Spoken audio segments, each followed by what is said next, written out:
Rey and Avatar Aang. Both are the last hope of their people. Both must master their abilities, but only one of them actually earns it. So why is one of them remembered as a legendary hero while the other became a cautionary tale in bad writing? Let's break it down. Spoiler warning, in this video I'll be going over spoilers for Star Wars and Avatar The Last Airbender. First, let's look at personality and interactions with their team and mentors. Rey lacks a defined personality. She's emotionless and self-sufficient to a fault. She has no meaningful team dynamics. Finn, Poe, and Rose are just there. They don't shape her journey.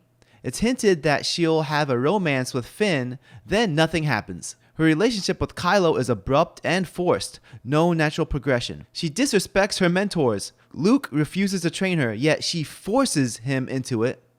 Leia somehow trains her, but it's barely shown, and Rey is already overpowered. Leia was never formally trained to become a Jedi Master. She had some lessons from Luke, but never completed Jedi training. Yet, in The Rise of Skywalker, she's suddenly capable of mentoring Rey? This makes no sense. Why is Rey learning from someone who was never a Jedi Master? She rejects Luke's philosophy in The Last Jedi, then follows it anyway in The Rise of Skywalker. Zero consistency. Aang, on the other hand, he's fun, compassionate, and flawed.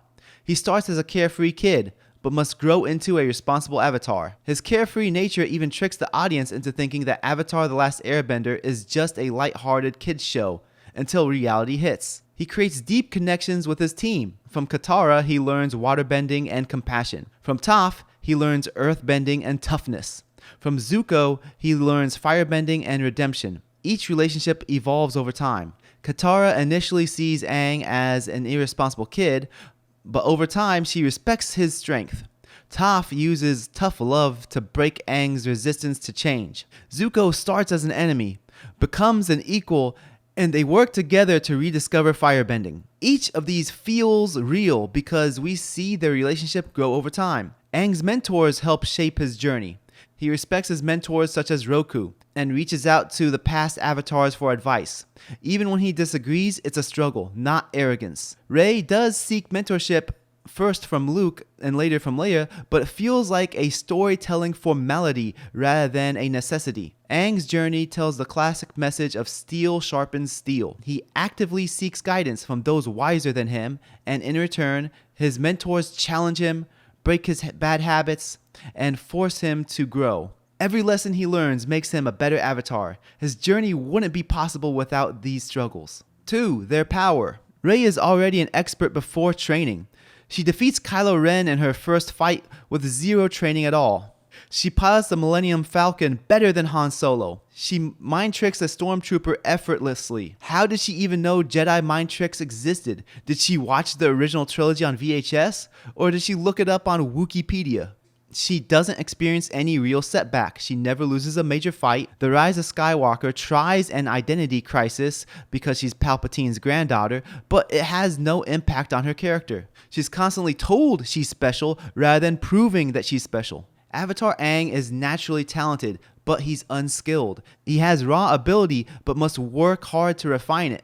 Waterbending came quickly and naturally to him, but he wasn't skilled at it right away. Katara was always more skilled, and Aang had to practice to match her level.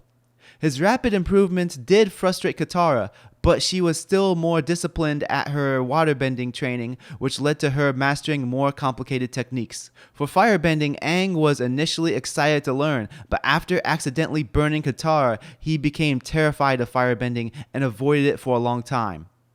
It wasn't until Zuko joined Team Avatar that Aang finally overcame his fear and learned firebending properly. Earthbending was Aang's biggest struggle because it required a mindset completely opposite to airbending. Airbending is about flowing around obstacles, but earthbending requires facing them head on.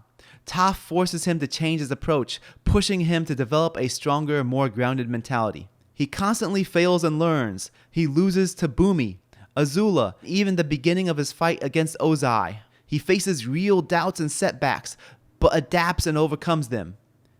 His growth feels earned because we watch him struggle through it. So let's compare their Deus Ex Machina abilities. For those of you who don't know what Deus Ex Machina means, a Deus Ex Machina is a plot device where an unexpected event or ability suddenly resolves a conflict to wrap up the story. It often feels unearned because it doesn't stem naturally from the story's progression. For Rey, it is her force healing and her resurrection. So, force healing existed in Star Wars lore. It appeared in extended content and in some canon material, but wasn't shown in major films before The Rise of Skywalker. It was introduced suddenly in the films. While technically it's not a new ability, it had little to no setup in the main movies, making it feel like a last-minute addition. The ability itself has no effort or risk. Rey heals a giant snake. She heals Kylo, and then she gets resurrected herself. For the movies, it breaks tension because if Jedi can do this without any drawbacks, why wasn't it used to save key characters before?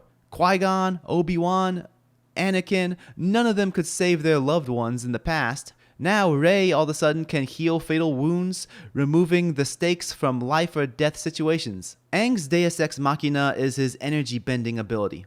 It was introduced very late, but it was foreshadowed.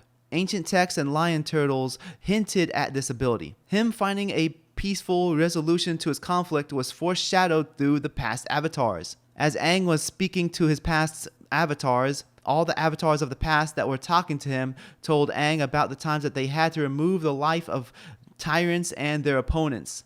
Yet he refused to compromise his morals, making his final decision feel earned. The ability also has a risk. If Ozai resists too much, Aang could lose himself. The energy bending requires intelligence and choice. It's not just a power-up, it's a moral dilemma. So in conclusion, force healing removes all stakes, while Aang's final power fits into his journey, still has a risk when used, and reinforces his core beliefs. And the final point is the final resolution, the meaning behind their victory. Rey defeats Palpatine instantly by reflecting his lightning. She didn't struggle at all. The Skywalker family dies. She takes their name despite having no real connection to them. By the end, Rey hasn't changed. She hasn't sacrificed anything. She just wins. Aang completes his journey. He grows from a reluctant child to a wise avatar. All the supporting characters insisted Aang had no choice but to end the life of Ozai, but he refused.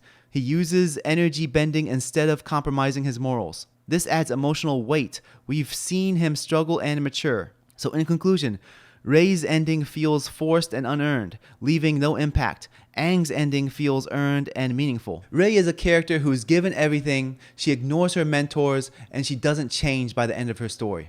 Aang is a hero who struggles, he learns from his team, and his resolution is earned. Do you think modern stories still value character growth, or are shortcuts in storytelling more common? For those of you who are new to the channel, my name is Mustafa. I am a game developer who develops small indie games. Thanks for getting this far in the video. Salam.